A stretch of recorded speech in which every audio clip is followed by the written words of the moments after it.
Les Octariens, ce sont nos ennemis jurés dans Splatoon, mais on en sait assez peu sur eux. Les différents parchemins des modes histoire de Splatoon et de Splatoon 2 nous donnent quelques éléments sur leur passé et sur les conflits entre les deux peuples, mais il y a encore beaucoup de zones d'ombre et certains aspects sont sujets à diverses théories. Dans cette vidéo, et avec l'aide de mon ami Argorock, nous allons revenir sur l'histoire des Octariens, mais aussi essayer de dévoiler les mystères qui se cachent dans cette mythologie. D'après ce qui nous est raconté, tandis que les Inklings sont une forme évoluée des calamars, les Octariens eux sont des poulpes.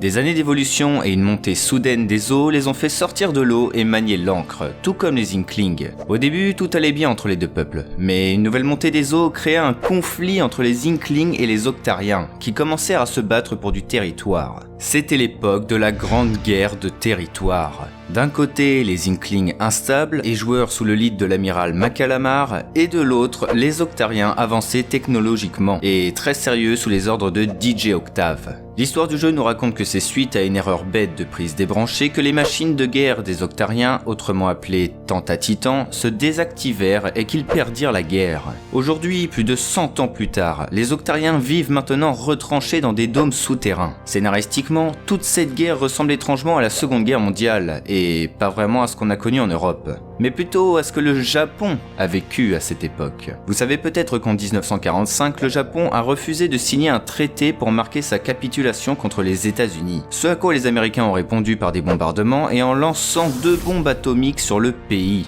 Bref, vous l'avez compris, la Seconde Guerre mondiale est clairement un passif douloureux pour les Japonais. Et c'est aussi cela que les développeurs de Nintendo ont inclus dans leur jeu. Dans le mode histoire de Splatoon, les Inklings représentent les Américains et les Octariens sont les Japonais. Une casquette militaire d'un côté, un casque de samouraï de l'autre. Une grande guerre entre les deux et des victimes innocentes. Tous les indices étaient là.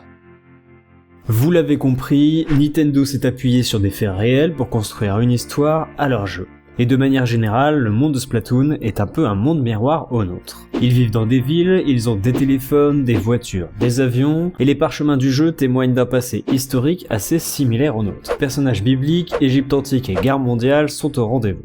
Mais Nintendo ne s'est pas appuyé uniquement sur des éléments historiques pour imaginer les Octariens et les Inklings, mais aussi sur des faits biologiques, comme par exemple le fait qu'ils crachent de l'encre. C'est effectivement évident, mais les poulpes et les calamars font partie des seules espèces animales qui crachent de l'encre, notamment pour se défendre des prédateurs. Et ça colle parfaitement aux combats qui prennent place dans Splatoon. Mais ce n'est pas le seul fait biologique qui a inspiré les développeurs. Vous avez sûrement remarqué, mais on distingue plusieurs types d'Octariens dans Splatoon. On a les plus célèbres, les Octalings, tout comme les Inklings, ce sont des Octariens qui ont la capacité de passer d'une forme de poulpe à une forme humanoïde. Et d'après ce que nous présente le jeu, tous les Octalings sont des femmes.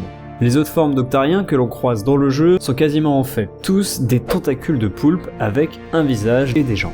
La technologie octarienne a transformé certains de ces Octariens en créatures cybernétiques, mais à la base ce sont des tentacules sur pattes et c'est très mystérieux. Le jeu ne nous en dit pas tellement plus, mais l'artbook officiel de Splatoon dévoile un fait très intéressant. Lorsque l'on coupe le tentacule d'un Octarien, le tentacule prend vie pour former un autre Octarien, et ce serait apparemment leur seul moyen de reproduction. Cela explique pourquoi la quasi-totalité des ennemis du mode histoire sont en fait des tentacules vivants, et cet aspect de l'histoire a pris également son origine dans un fait biologique, les tentacules d'une pieuvre bougent toujours pendant quelques temps une fois coupés.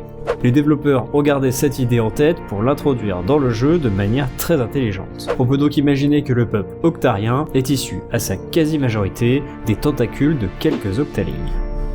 Mais il reste un autre mystère dans tout ça. Pourquoi la quasi-totalité des Octalings sont des femmes? Et je dis quasi-totalité car il est fort probable que DJ Octave lui-même puisse être considéré comme un Octaling. Dans le mode histoire du jeu, on le voit uniquement sous forme de poulpe, mais les parchemins du jeu nous dévoilent une image d'un DJ Octave plus jeune, avant la Grande Guerre de territoire, qui discute tranquillement avec Macalamar. On reconnaît aisément les deux personnages grâce à leurs chapeaux respectifs qu'ils portent toujours dans le mode histoire. Cette simple photo tend à prouver que DJ Octave aussi a une forme humanoïde et qu'on peut facilement penser qu'il est lui aussi un Octaling. Peut-être est-il incapable de se transformer en humain aujourd'hui. Après tout, l'artbook nous apprend que Macalamar reste en vie malgré son âge avancé grâce à une technique de séchage de son corps, qui l'empêche très probablement de repasser sous forme de calamar. Donc, on peut imaginer que DJ Octave, qui doit être de la même génération que lui, se préserve de la mort également, par une autre technique qui l'empêche au contraire de passer sous forme humanoïde humanoïde. DJ Octave est le seul mâle Octaling à notre connaissance. Les autres ont-ils été tués durant la Grande Guerre de Territoire? On sait que du côté des Inklings, hommes et femmes combattaient durant la Grande Guerre.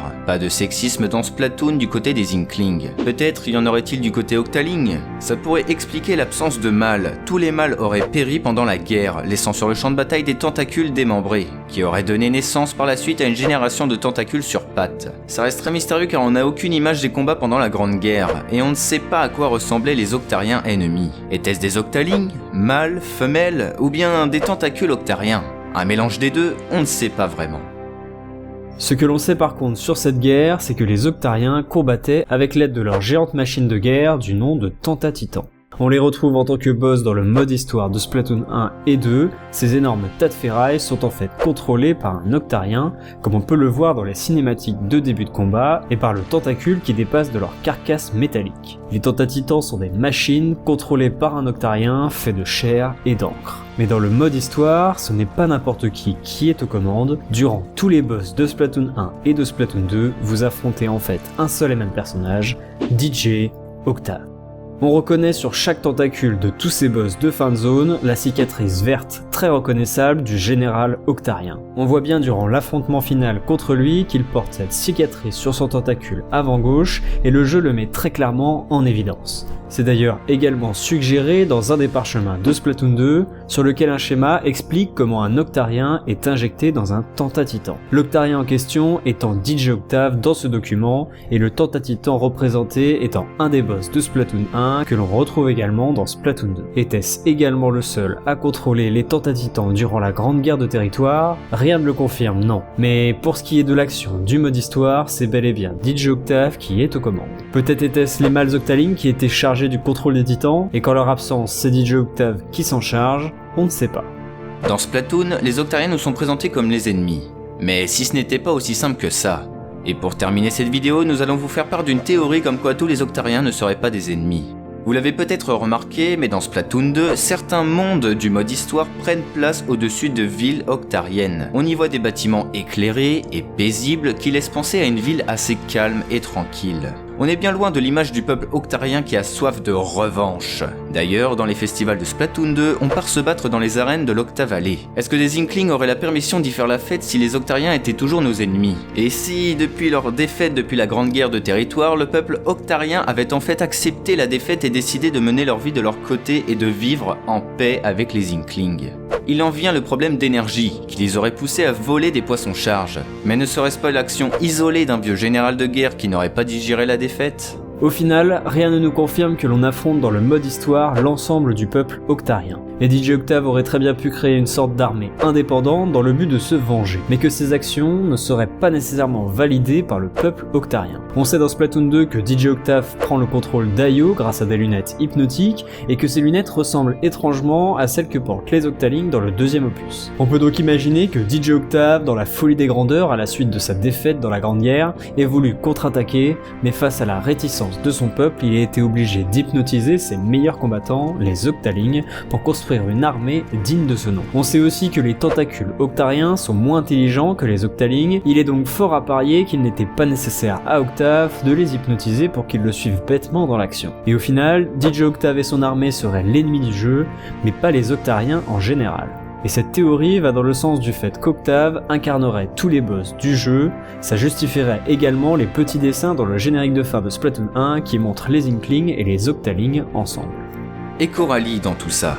Eh bien, d'après un parchemin de Splatoon 2, on sait qu'elle combattait aux côtés de DJ Octave pendant les événements de Splatoon 1, car dans un des parchemins, on la voit assister au combat final entre DJ Octave et les agents 1, 2 et 3. Serait-ce la fille ou la petite fille de DJ Octave, étant donné qu'elle finit elle-même DJ dans Splatoon 2? On pourrait penser ça. En tout cas, sur cette photo, on la voit qui n'a pas ses lunettes sur les yeux. Peut-être y a-t-il eu un dysfonctionnement avec cette première génération de lunettes hypnotiques et qu'elle aurait retrouvé sa lucidité? Une fois revenue à elle-même, elle aurait quitté l'armée de DJ Octave et serait entrée en contact avec le peuple Inkling. Pour aujourd'hui former le groupe des Tentacools avec Pearl et permettre une forme d'alliance entre Octariens et Inkling en proposant des stages de l'Octavallée pour l'organisation des Splatfest. Tout ça a l'air de tenir la route, mais ça ne reste que notre propre interprétation des éléments du jeu, et dans Splatoon, la grande majorité des éléments de l'histoire restent des sous-entendus et ne sont pas dits explicitement, libre à chacun donc de laisser libre cours à son imagination. J'espère que nos explications et nos théories vous ont plu. C'était Targorok Et Evil Squid, à bientôt dans une prochaine vidéo. Allez, salut!